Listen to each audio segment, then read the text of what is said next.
Greetings, friends, colleagues, coworkers, fellow professionals, family, curious onlookers, um, and supporters. So, whew, just so you know, it's like 100 degrees here. It is hot, and even though my AC is on, anyway, it is a little warm. So I just want to welcome you back to my channel and back to the customer service series. If you're new and this is the first time seeing one of my videos or live streams, welcome. Everyone is welcome here, as long as we're all respectful. So today in the customer service series, I thought we would talk about the phrase, "It's not my job," what it means, and other ways that we say and hear it. What is the impact, and what does it really mean? And how do people take it from different perspectives? So I thought we could just, make a little bit of an academic exploration. Excuse me, the allergy is still. Oh. Anyways, so what does it mean when we say not my job? It means a lot of different things depending on the situational context.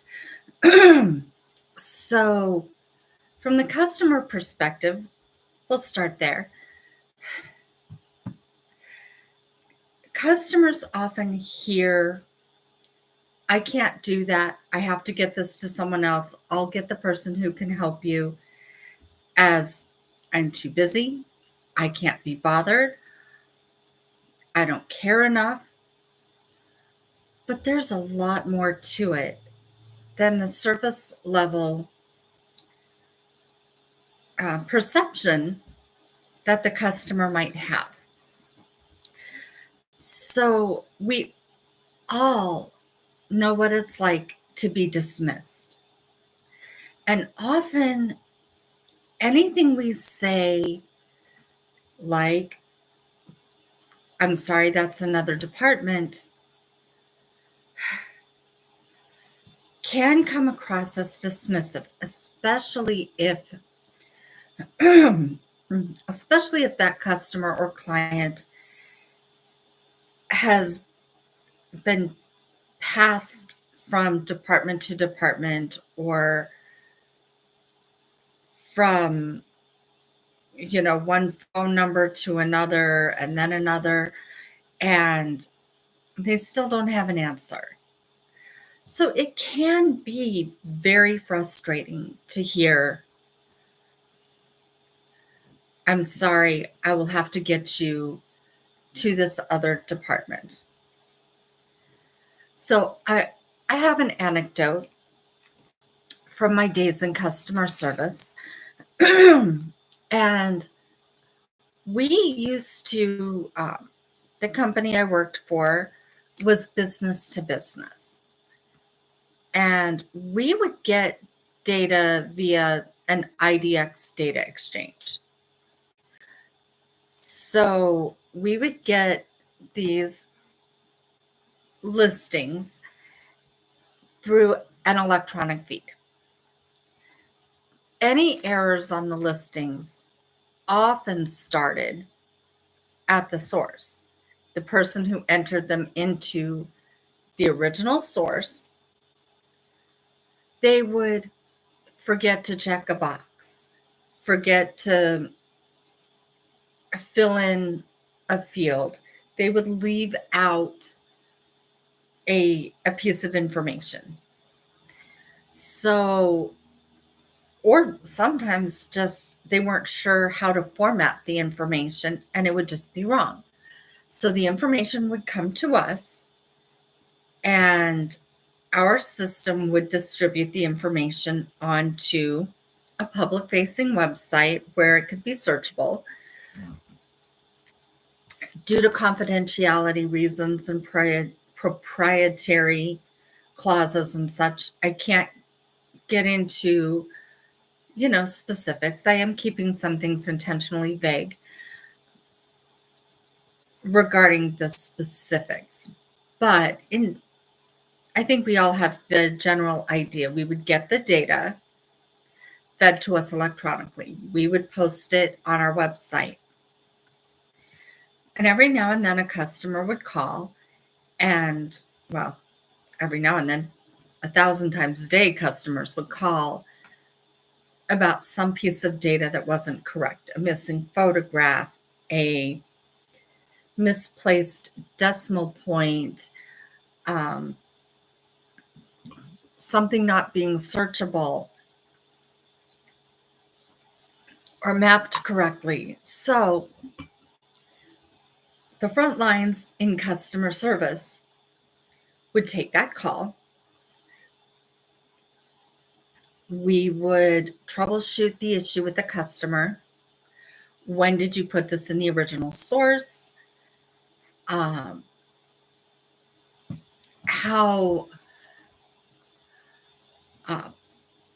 did you check this box? Did you enter that field? Did you, did you click the submit button? Were there any updates or changes made since you put this in?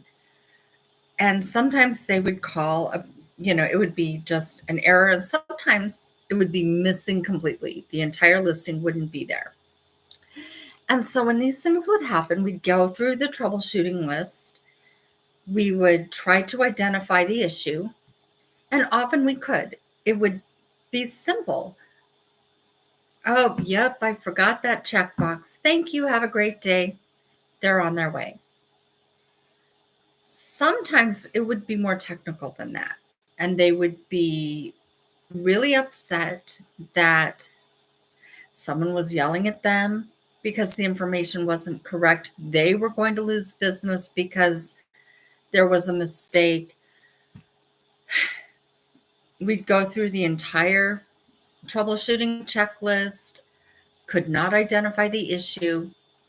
And so we would create a ticket in the system. So in this ticketing system, we'd enter all the information, and it would go off to another team that could pull the raw data. They could look to the raw data that we were getting from the source through the IDX feed on a more technical level than what the frontline customer service people could do. So sometimes we would have to say, I'll get this. Oh, I just had a phone fall. So we would, have to tell them, I'm sorry I wasn't able to resolve this for you right now. I'll get this ticket into our technical team, and they can look into it further and see what else they can find, if there's any issues with the data feed, or something I missed, whatever. We did literally have to pass it to another team. So of course you're apologetic and empathetic and ownership of this, and get it to the right department.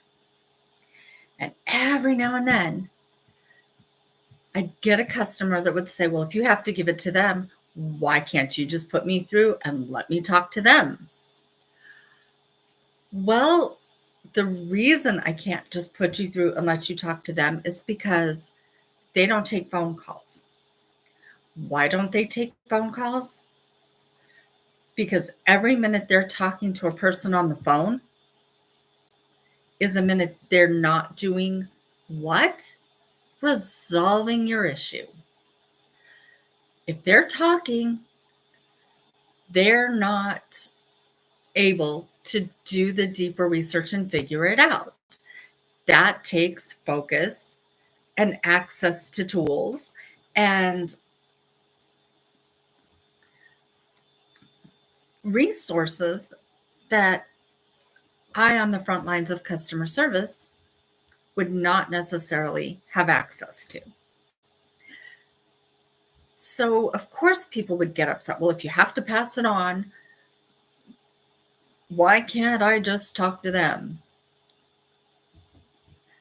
Or, or, well, I'm going to sit here on hold and hold everybody up until they come back with an answer. This has to be fixed in the next 15 minutes or else. Not realistic, folks. Just not.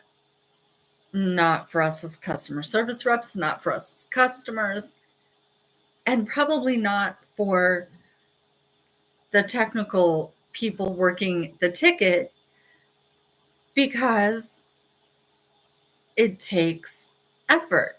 They would have to read through code and data and make comparisons to what our information showed compared to the original source. And there was a lot more to it. It isn't just, oh, I can make type in a document and make this happen. That's not how it worked. And so sometimes people would get upset. So I eventually came around to finding a way that I could communicate this, that no, you can't speak to them. They don't take calls because they're busy trying to fix the issue. If they're talking, they're not fixing. That's my job. My job is to gather all of the information and get it over to them so they can do their job, and they will follow up with you when they have an update. If they're able to fix it, they will let you know. If they're not able to fix it, they will let you know. But now I have to let them do their part. And sometimes, most of the time, people were open to that. Another situation that would come up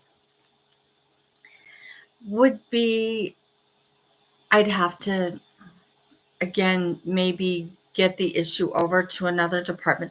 Well, why does it, particularly cancellations? Why can't you just cancel? Well, we have rules. You signed an agreement. I don't have the authority to break that agreement. I have to get this to this other department who can discuss those options with you.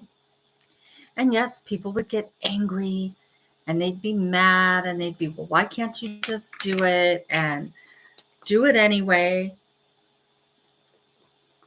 I physically do not have access to the system that will allow me to cancel or give you any money back. This must go to this department. Why do you have so many different departments?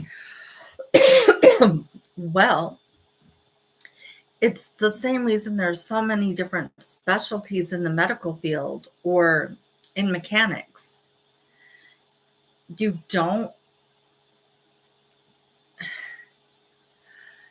want to get the issue to the right department, the people who are experts, who specialize, who know what the rules are, who know what the technical issues might be.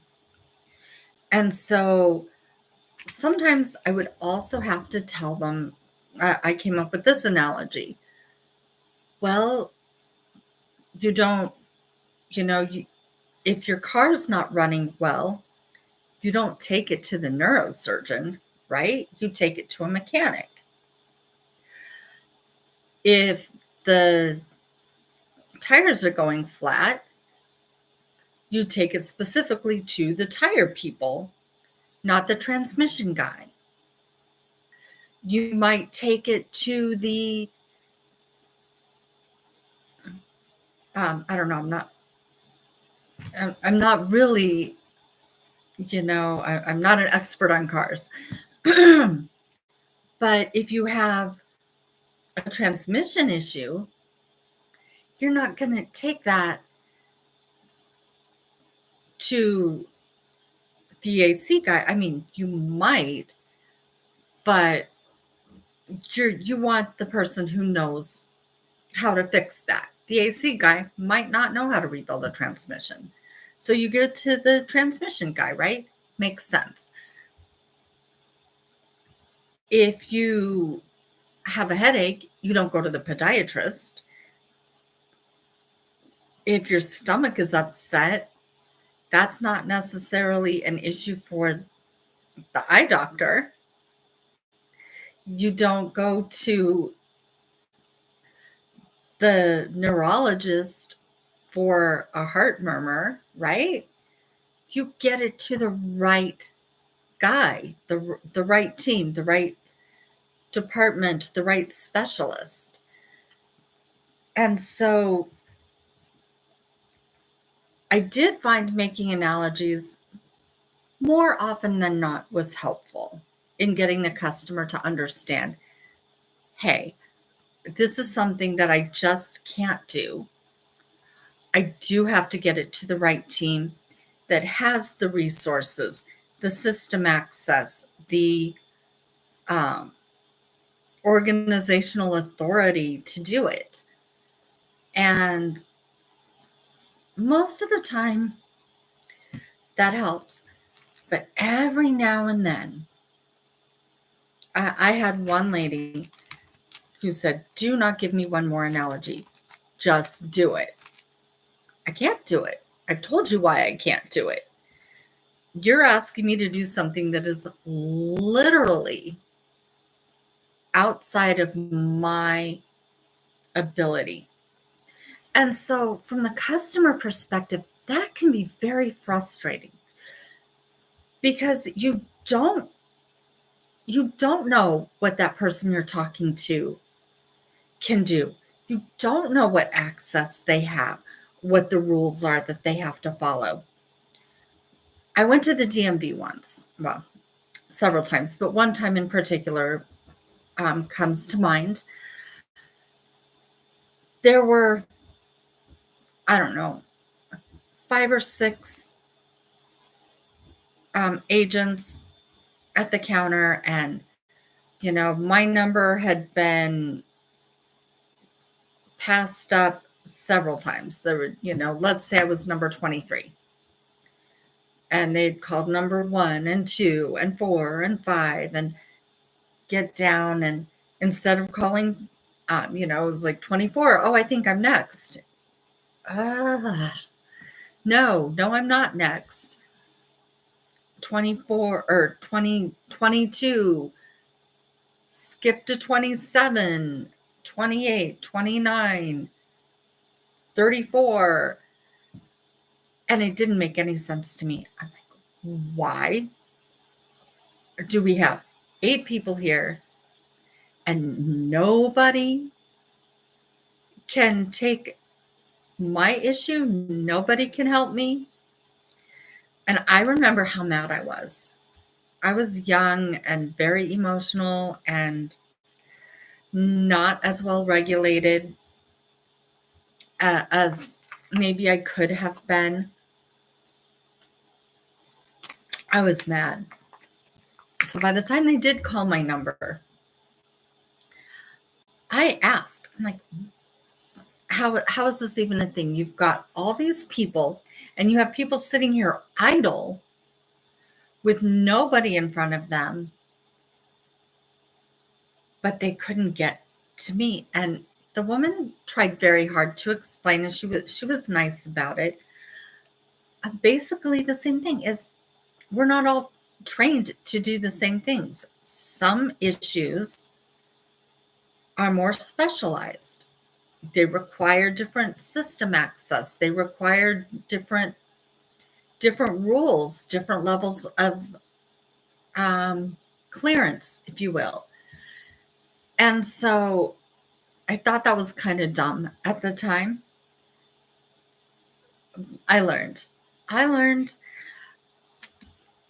but it can be frustrating from that customer perspective. So talking about it from the customer service perspective, and I touched on this, we don't always have the same tools or the same expertise or the same training or system access or whatever.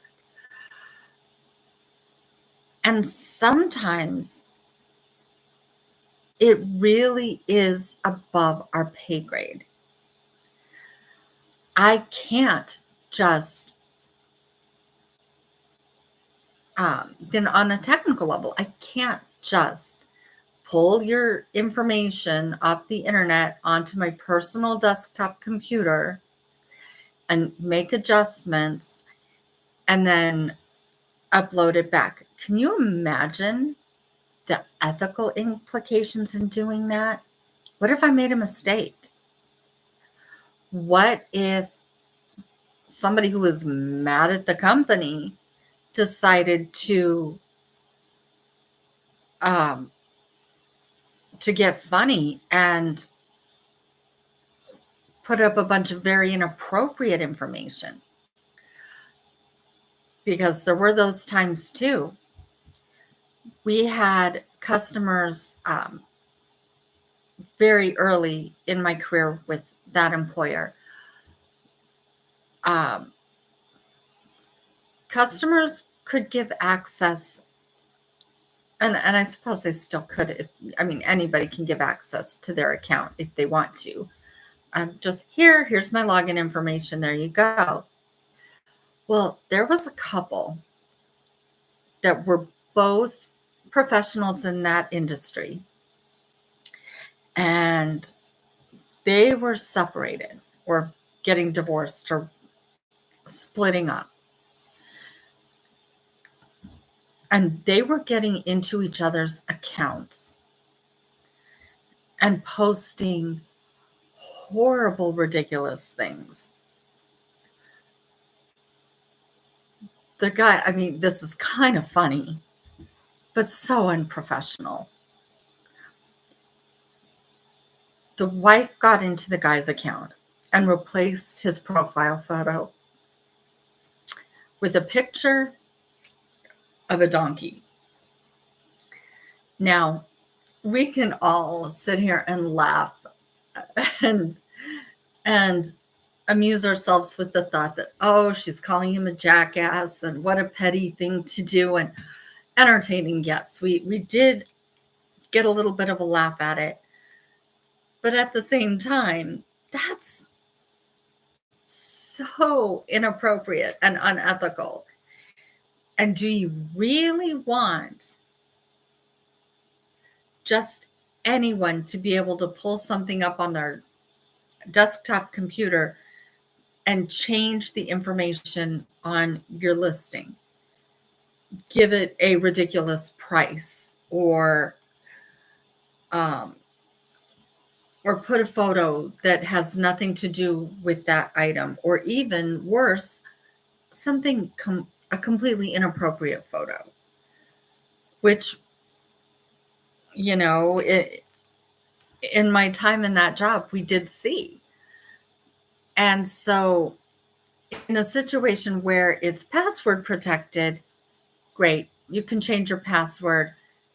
That person can no longer troll you like that. Fine.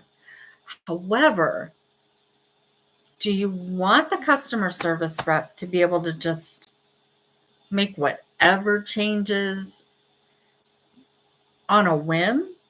Because, there's some unscrupulous people out there who will do some pretty shady things.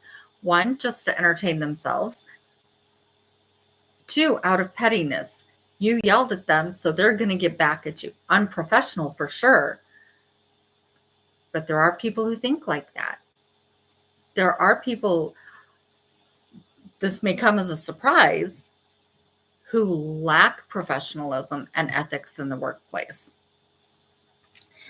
And so there are reasons that someone might say, I can't do this.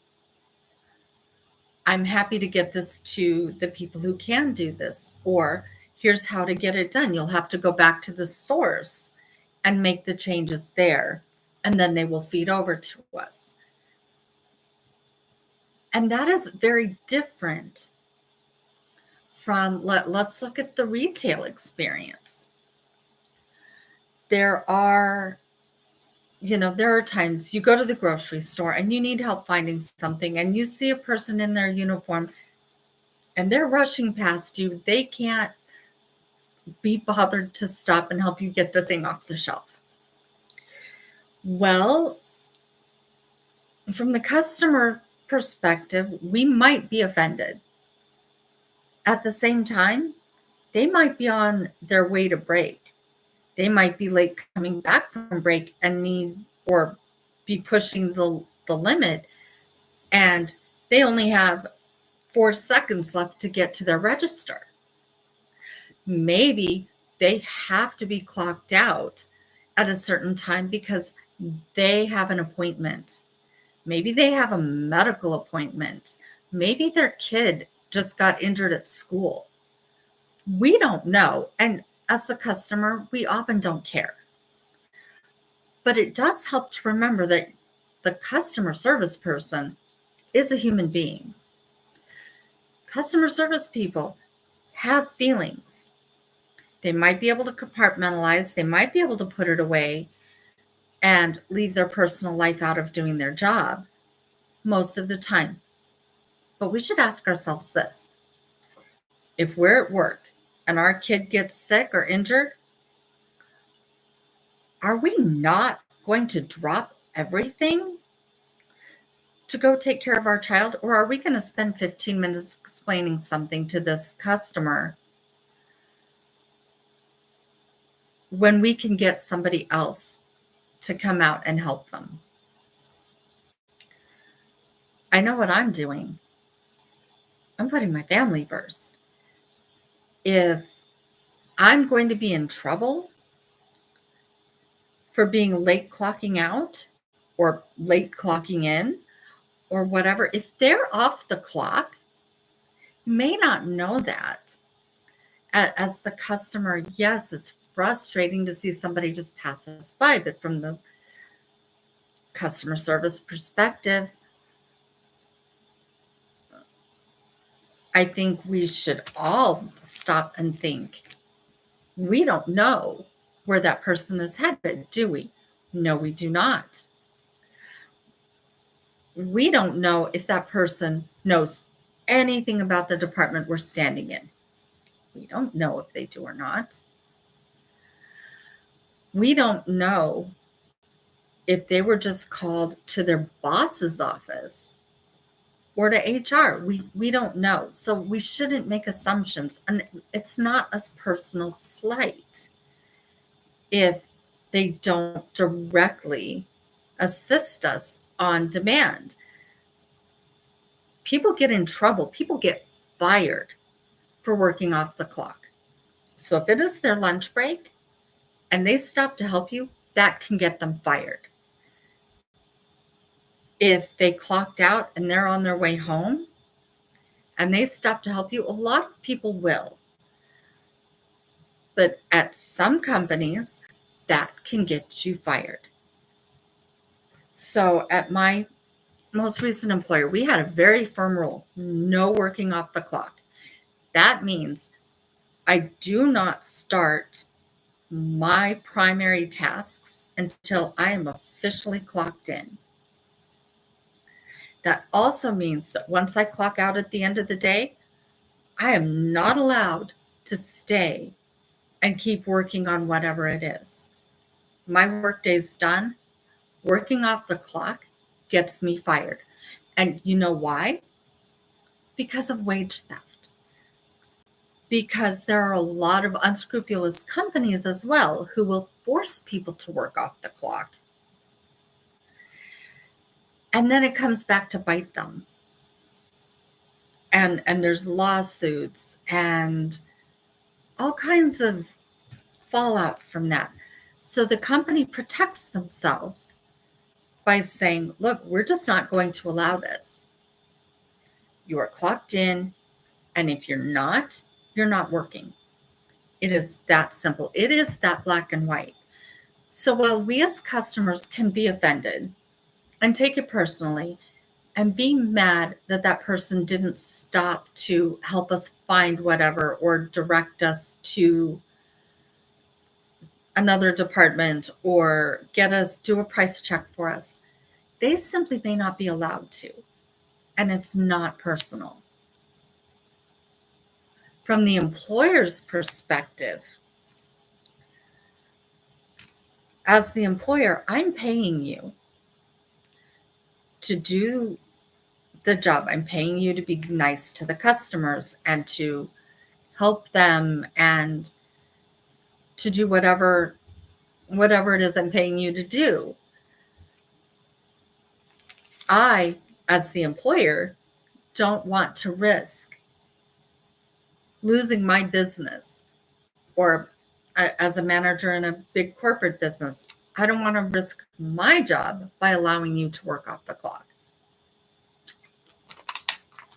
So quite often it's not my job is more than just it's not my job, ask someone else. It is very often I don't have access. I don't have the resource. I don't have the tools. For me to do this goes against policy.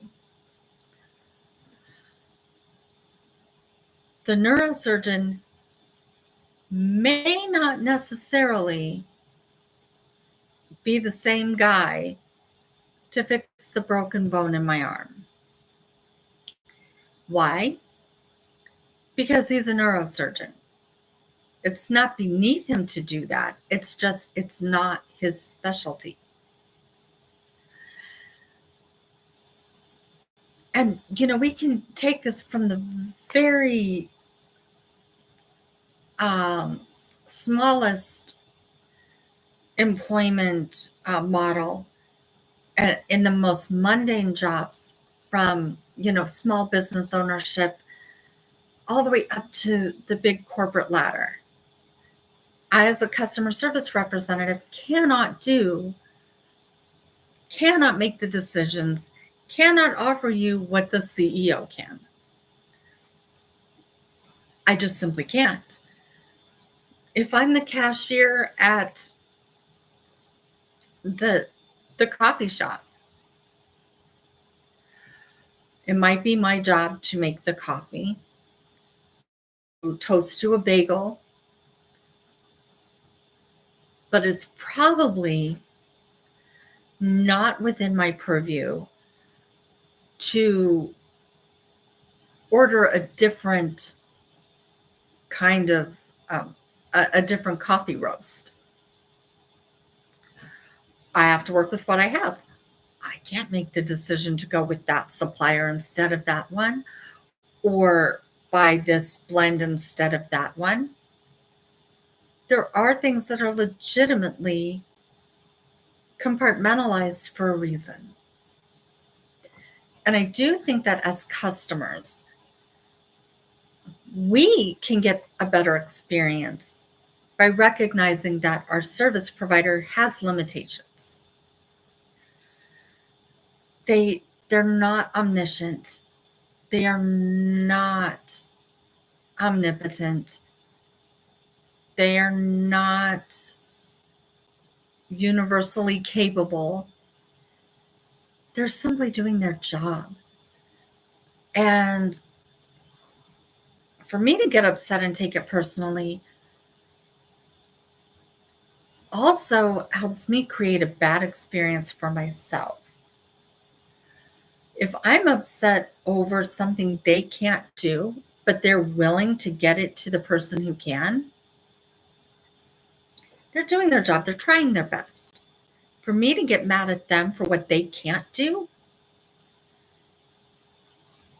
it's not just unfair to them. it's unfair to myself,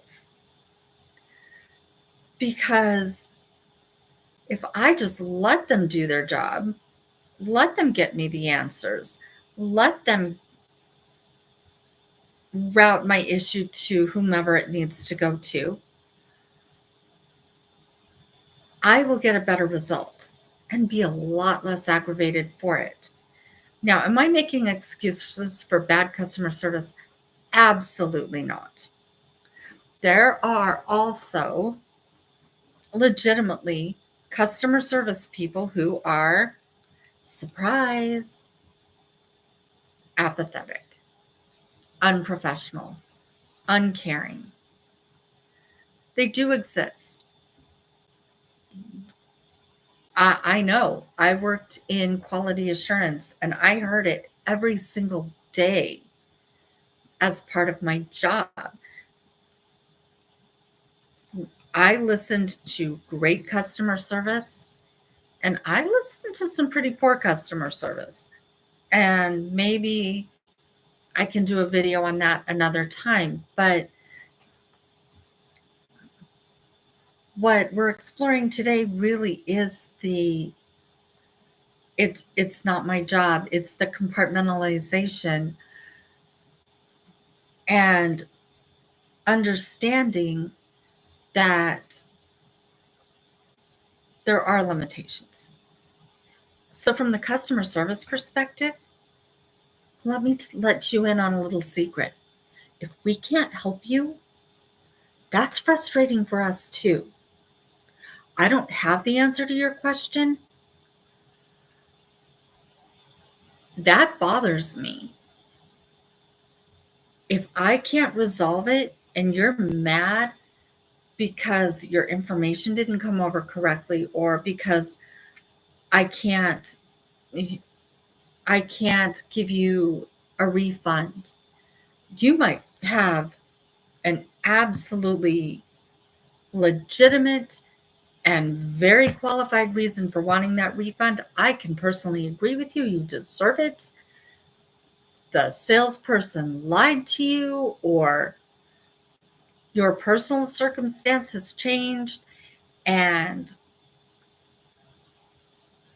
you realistically cannot continue paying us. I, as the customer service representative, I understand this. I'm frustrated for you. I am upset that I can't do what you're asking. And if I have to get that over to someone else to address it, they may have a different answer. They may have different rules to follow. They may be able to help you in a way that I can't. And so I want to get you to the person who can best solve your issue, even if it isn't me. And if you're mad at me about that, well, you're just going to have to be mad at me about that. But I'm not happy that I can't fix it either. I have to create a technical ticket. It might be 2 days before you hear back. If I could fix it in a reasonable and ethical fashion, of course I would. I don't want to, I'm not trying to hold your money hostage. I'm not trying to hold your information hostage. I want to help you. I just may not have the ability to help you in the way you initially want. So understand, we're not trying to keep your information from showing up. We're not trying to keep your account from moving forward. We are not on some mission to sabotage your business. We're not. We're just trying to keep things orderly and make sure that the right person for the job is doing the job. And it it can be confusing and frustrating for sure. But nobody wants you to be happy when you get off my phone more than I do.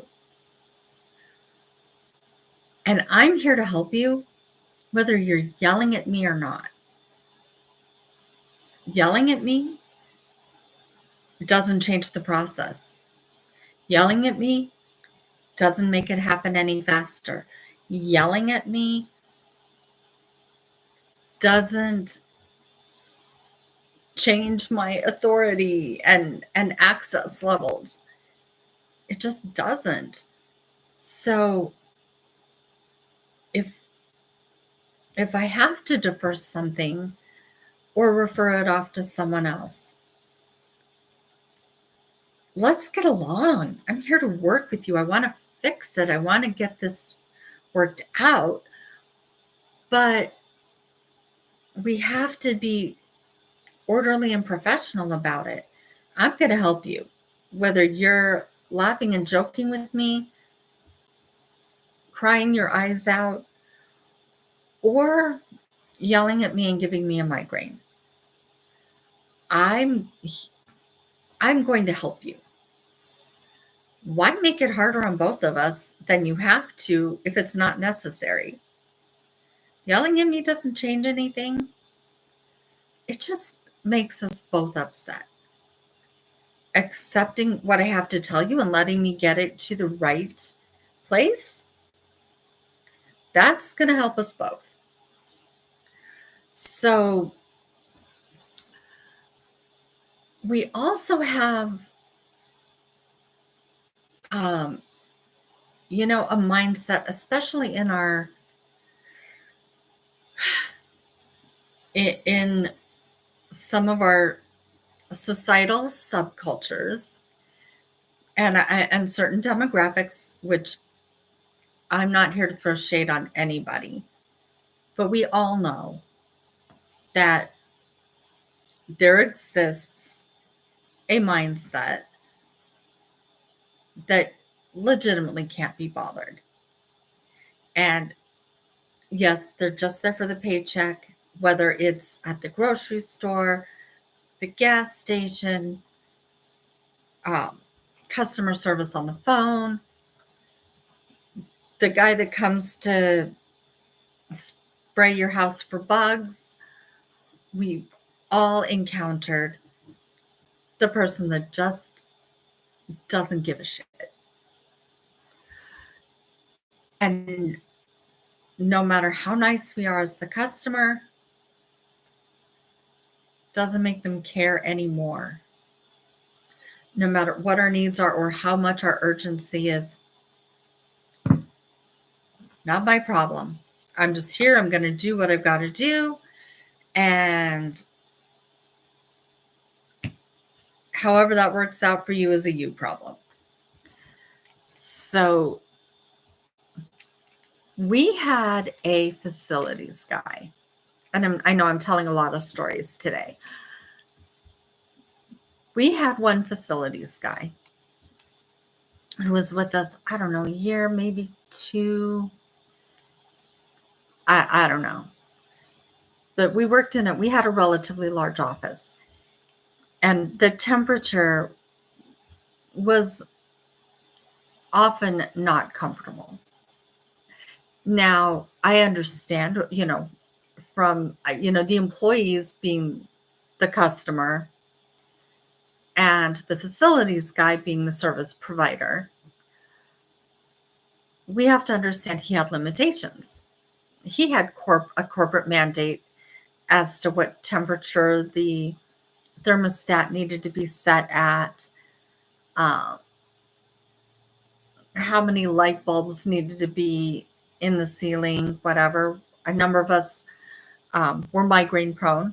And so we would ask to not have the brightest lights right over our desks. This guy and understandably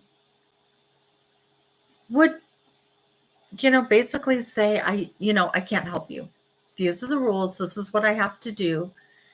And could we understand that to a point? Absolutely. Some of us did. Like, okay, we get it. Some of it isn't your fault. It's just what we're all dealing with. But sometimes, and some people would be more emotional about it than others. But he would have the attitude like, I'm not here for you. I'm just doing my job. I'm not here for you. I don't care if you like the thermostat temperature. I don't care if you don't like the bright lights. It wasn't even, there was no empathy. There was no, I'm sorry, I understand. This is the corporate mandate at the moment that I have to do it this way. If I could do it differently for you, I would. None of that. It was not my problem. That's a you problem. I'm doing it like this. I'm not here for you. And so I do believe attitude is a huge part of how we communicate what we can and can't do, and what we as the customer are and are not willing to accept. I do believe attitude is huge in how we communicate the professional boundaries, the level of commitment to the task. I want to help you. And if I can, I will. And if you're nice to me, I'm probably going to go out of my way and go above and beyond more often than not. And I don't mean kiss my ass and suck up. I mean just be a decent human being. Some minor courtesies, be pleasant. Just don't yell at me. Don't cuss at me. If you're having a bad day and you're mad and you're frustrated and I get it. I get it. I'm here to make your day better. I'm here to help get this issue resolved and get it off your plate. And that's my attitude with helping customers. Even if I can't physically, policy, systemically do what you're asking, I still want to help, and I want to get it directed in the best possible way, because I never want to make someone feel like that's a you problem. And even the cashier at the grocery store, if they simply say, I'm sorry, I can't stop and do that, but I will get someone for you, that should be enough. Because they really are just doing their best. And I, as the customer, I have the right to a certain expectation of courtesy and quality of service. I don't have the right to an expectation of them losing their job on my account. So anyway, that's what I have to say on that topic today. Leave your comments, future topic suggestions. Check out my subreddit r/cs nightmares. I definitely want to hear other stories. And in the meantime, thank you so much for joining me today. Stay blessed, stay authentic, and stay connected. And I will see you next time.